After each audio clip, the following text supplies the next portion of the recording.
पौराणिक कथा। जब सत्यभामा को हुआ रूप का घमंड। श्री कृष्ण भगवान द्वारका में रानी सत्यभामा के साथ सिंहासन पर विराजमान थे। निकट ही गरुड़ और सुदर्शन चक्र भी बैठे हुए थे। तीनों के चेहरे पर दिव्य तेज झलक रहा था। बातों ही बातों में रानी सत्यभामा ने श्री कृष्ण से पूछा कि हे प्रभु, आपने त्रेता युग में राम के रूप में अवतार लिया था। सीता आपकी पत्नी थी, क्या वे मुझसे भी ज्यादा सुंदर थी? द्वारकाधीश समझ गए कि सत्यभामा को अपने रूप का अभिमान हो गया है। तभी गरुड़ ने कहा कि भगवान, क्या दुनिया में मुझसे भी ज्यादा तेज गति से कोई उड़ सकता है? इधर सुदर्शन चक्र से भी रहा नहीं गया और वे भी कह उठे कि भगवान, मैंने बड़े बड़े युद्धों में आपको विजयश्री दिलवाई है, क्या संसार में मुझसे भी शक्तिशाली कोई है? भगवान मन ही मन मुस्कुरा रहे थे।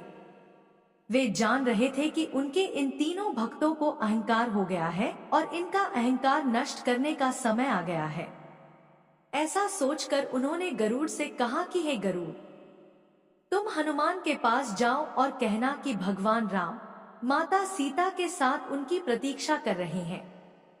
गरुड़ भगवान की आज्ञा लेकर हनुमान को लाने चले गए। इधर श्री कृष्ण ने सत्यभामा से कहा कि देवी, आप सीता के रूप में तैयार हो जाएं, और स्वयं द्वारकाधीश ने राम का रूप धारण कर लिया। मधुसूदन ने सुदर्शन चक्र को आज्ञा देते हुए कहा कि तुम महल के प्रवेश द्वार पर पहरा दो और ध्यान रहे कि मेरी आज्ञा के बिना महल में कोई प्रवेश न करे।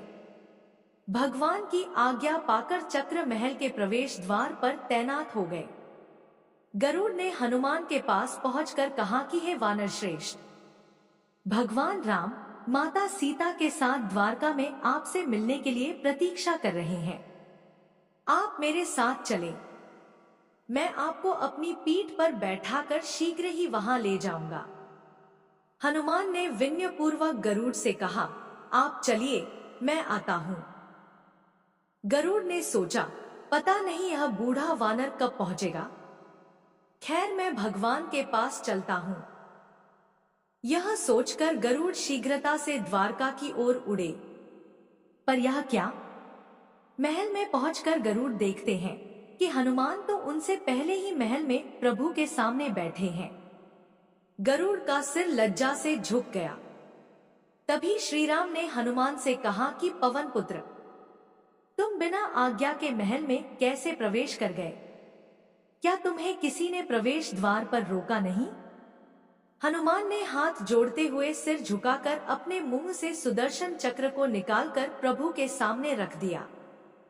हनुमान ने कहा कि प्रभु, आपसे मिलने से मुझे इस चक्र ने रोका था, इसलिए इसे मुंह में रख मैं आपसे मिलने आ गया। मुझे क्षमा करें। भगवान मन ही मन मुस्कुराने लगे।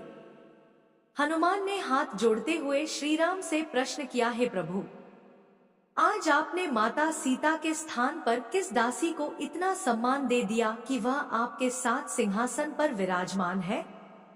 अब रानी सत्यभामा का अहंकार भंग होने की बारी थी।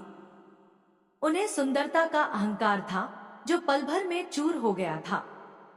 रानी सत्यभामा, सुदर्शन चक्र व गरुड़ जी तीनों का गर्व चूर चूर हो गया था। वे भगवान की लीला समझ रहे थे। तीनों की आंखों से आंसू बहने लगे और वे भगवान के चरणों में झुक गए। अद्भुत लीला है प्रभु की। अपने भक्तों के अहंकार को अपने भक्त द्वारा ही दूर किया उन्होंने।